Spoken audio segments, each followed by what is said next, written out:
اللہ رب العالمین والصلاة والسلام علی سید المرسلین وخاتم النبیین اعوذ باللہ من الشیطان الرجیم بسم اللہ الرحمن الرحیم۔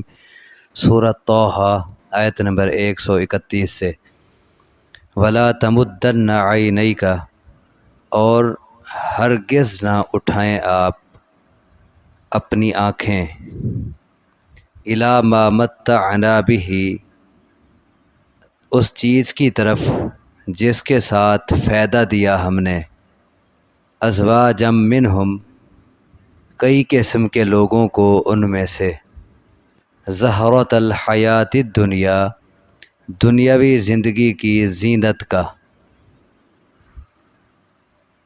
لنفتنہم فیہ، تاکہ ہم آزمائیں انہیں اس میں، ورزق ربک خیر وابقی، اور رزق آپ کے رب کا بہتر ہے اور باقی رہنے والا ہے۔ اس میں اصل خطاب تو رسول اللہ صلی اللہ علیہ وسلم کے سے ہے، لیکن پھر آپ کی اتباع میں امت سے بھی یہ گفتگو ہے۔ اس میں دو راستے دکھائے گئے ہیں، ایک دنیا کا راستہ ہے، ایک آخرت کا ہے۔ ایک طرف عارضی تعیش کی چیزیں ہیں، ایک طرف ہمیشہ کی راحت کے اسباب ہیں۔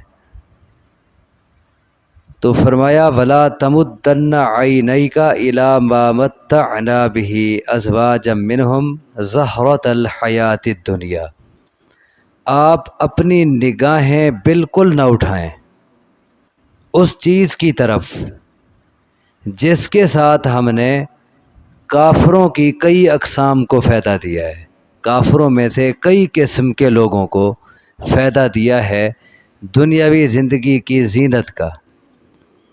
ہم نے مختلف قسم کے کافروں کو دنیاوی زندگی کی زینت کے ساتھ جو فائدہ دیا ہے، دنیا کی راحت اور آسائش کا، آپ اس کی طرف نگاہیں نہ اٹھائیں، آپ اسے دیکھیں ہی نہ، للچائی نگاہوں سے اور خواہشانہ نگاہوں سے آپ اسے نہ دیکھیں۔ دیکھیں ہم نے انہیں کیوں دیا ہے یہ، لنفتنہم فی، تاکہ ہم انہیں آزمائیں اس میں۔ یہ تو ہم نے دنیا ان کو دی ہے امتحان کے لیے، آزمائش کے لیے، آپ اس طرف نگاہ ہی نہ اٹھائیں، آپ توجہ ہی نہ دیں۔ دوسری طرف وَرِزْقُ رَبِّكَ خَيْرٌ وَأَبْقَىٰ، اور رزق آپ کے رب کا زیادہ بہتر ہے اور باقی رہنے والا ہے۔ آپ کے رب کا رزق ہے کیا ہے؟ وہ جنت ہے، جنت بہتر ہے اور ہمیشہ رہنے والی ہے۔ ایک طرف دنیا ہے، دنیا کے تعیشات ہیں، دنیا کا سکون ہے، دنیا کی راحت ہے، تو یہ عارضی ہے سب کچھ اور یہ امتحان کے لیے۔ دوسری طرف آخرت کی آسائشیں اور آرام ہے، آخرت کی نعمتیں ہیں، وہ باقی رہنے والی ہیں، وہ ہمیشہ کی ہے۔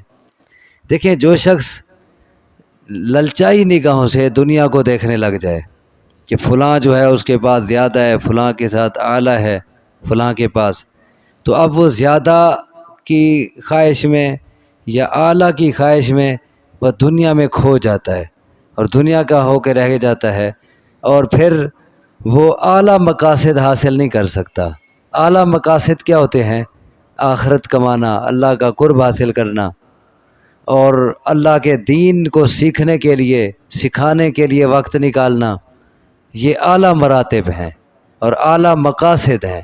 خیرکم من تعلم القرآن وعلمہ، جو شخص قرآن سیکھتا ہے اور سکھاتا ہے وہ تم سب سے بہتر ہے، یہ اعلیٰ مقصد ہے۔ تو جو دنیا میں اتنا کھو جائے کہ ہر وقت اس کے سامنے دنیا ہو، دنیا کی فکر ہو، تو اسے تو ٹائم ہی نہیں ملے گا آخرت کے لیے اور آخرت کے اعلیٰ مراتب حاصل کرنے کے لیے، تو وہ اپنا نقصان کرے گا۔ اسی لیے فرمایا کہ ہم نے کافروں کو جو چیز دی ہے، دنیا کے جو ساز و سامان دیے ہیں، آپ اسے دیکھیں ہی نہ، آپ اپنے اندر قناعت پیدا کریں، صبر اپنے اندر پیدا کریں۔ دیکھیں یہ چیزیں تو ہم نے ان کو امتحان کے لیے دی ہیں، اگر وہ انہی چیزوں میں کھو جاتے ہیں، دنیا کے ہو کے رہ جاتے ہیں، آخرت انہیں بھول جاتی ہے، اللہ انہیں یاد نہیں رہتا دنیا کمانے میں، یا وہ اترانے لگ جاتے ہیں، کرنے لگ جاتے ہیں، یہ تو الٹا ان کے لیے تنگی کی زندگی کا باعث بنے گا یہ دنیا کا ساز و سامان، جیسا کہ پیچھے آپ نے پڑھا وَمَنْ أَعْرَضَ عَنْ ذِكْرِي فَإِنَّ لَهُ مَعِيشَةً ضَنْكَ، جس نے میری یاد سے منہ موڑ لیا تو اس کی گزران تنگ کر دی جائے گی۔ تو یہ دنیا کا ساز و سامان اگر اعلیٰ مقاصد سے روکتا ہے، اگر آخرت کی فکر نہیں ہونے دیتا، اگر اللہ سے بے توجہی اس کے نتیجے میں آتی ہے، تو یہ تو دنیا کا ساز و سامان الٹا تنگ گزران کا باعث بنے گا۔ تو اسی لیے آپ اس طرف توجہ ہی نہ دیں، آپ کی توجہ یہ ہونی چاہیے کہ آخرت میں اللہ نے جو رکھا ہے وہ بہتر ہے اور وہ ہمیشہ کا ہے، اس کو حاصل کرنے کی کوشش کریں۔ وَأْمُرْ أَهْلَكَ بِالصَّلَاةِ وَاصْطَبِرْ عَلَيْهَا، اور حکم دیں آپ اپنے اہل کو نماز کا، اور خود بھی ڈٹے رہیں اس پر، وَاصْطَبِرْ، صبر کریں، ڈٹے رہیں، ثابت رہیں اس نماز پر۔ اپنے اہل کو آپ نماز کا حکم دیں۔ اہل سے مراد اہل و عیال بھی ہوتے ہیں، گھر والے، اور اہل کا لفظ تمام ماننے والوں پہ بھی بولا جاتا ہے، آپ کی قوم کے تمام لوگ، آپ کے ماننے والے تمام لوگ، آپ ان کو نماز کا حکم دیں اور خود بھی نماز پہ ڈٹے رہیں۔ یہ اولاً حکم ہو رہا ہے رسول اللہ صلی اللہ علیہ وسلم کو، لیکن بالتبع امت بھی اس میں شامل ہے کہ وہ بھی اپنے اہل و عیال کو نماز کا حکم دیں، اور جہاں تک ان کا دائرہ ہو سکتا ہے وسیع، وہاں تک وہ نماز کا حکم دیں۔ حدیث میں آتا ہے مروا اولادکم بالصلاۃ وہم ابناء 7 سنین، جب تمہارے بچے 7 سال کے ہو جائیں انہیں نماز کا حکم دو، اور جب وہ 10 سال کے ہو جائیں نماز نہ پڑھیں تو انہیں مارو اور زبردستی انہیں نماز پڑھاؤ۔ تو حکم حدیث کی روح سے یہ امت کو بھی ہوا، آپ صلی اللہ علیہ وسلم کو حکم ہے اولاً قرآن کی روح سے، اور پھر حدیث کہتی ہے کہ آپ کی امت بھی اپنی اولاد کو نماز کا حکم دے۔ فرمائے حکم دیں اپنے اہل کو نماز کا اور خود بھی اس پہ ڈٹے رہیں۔ لا نسألک رزقا، ہم نہیں سوال کرتے آپ سے رزق کا، ہم آپ سے رزق نہیں مانگتے، یا ہمارا آپ سے روزی کمانے کا مطالبہ نہیں ہے، اصل ہم نے آپ کو اپنی عبادت کے لیے پیدا کیا ہے۔ وما خلقت الجن والانس الا لیعبدون، ہم نے انسانوں اور جنوں کو روزی کمانے کے لیے پیدا نہیں کیا، بلکہ صرف اور صرف اپنی عبادت کے لیے پیدا کیا ہے۔ روزی کمانا یہ محض ایک ضرورت ہے کہ جتنا عرصہ زندگی گزارنی ہے تو ایک ضرورت کے تحت روزی کمانی ہے، حلال روزی، لیکن مقصد روزی کمانا نہیں ہے۔ اسی لیے فرمایا لا نسألک رزقا، ہم آپ سے رزق کا مطالبہ نہیں کرتے، نحن نرزقک، الٹا ہم آپ کو روزی دیتے ہیں، والعاقبۃ للتقوی، اور بہترین انجام تقوی والوں کا ہے۔ اپنے اہل کو نماز کا حکم دیں، رزق کا مطالبہ ہم آپ سے نہیں کرتے، الٹا آپ کو روزی دیتے ہیں۔ اس میں یہ بھی بات سمجھ آ رہی ہے کہ اگر آپ اللہ کے ساتھ تعلق مضبوط کر لیتے ہیں، نماز کا نظام قائم کرتے ہیں، اللہ کی عبادت اور اللہ کی بندگی کی زندگی بسر کرتے ہیں، تو اللہ آپ کو بھوکا نہیں مارے گا، اللہ آپ کو رزق دے گا، یہ وعدہ ہے اندر، اور حدیث اس معنی کی تائید کرتی ہے۔